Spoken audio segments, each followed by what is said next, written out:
This is now the result from the microwave. Now we need to transfer this one in the bowl, because this one is whole chicken sitting soup.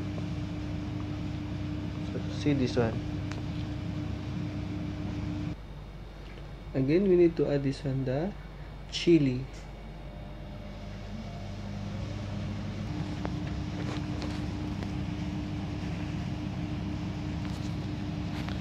So this is the spring onions. We are going to add this one in the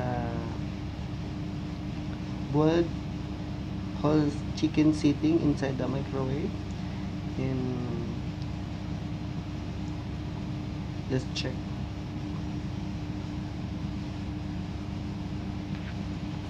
Again, this is the 7-Up.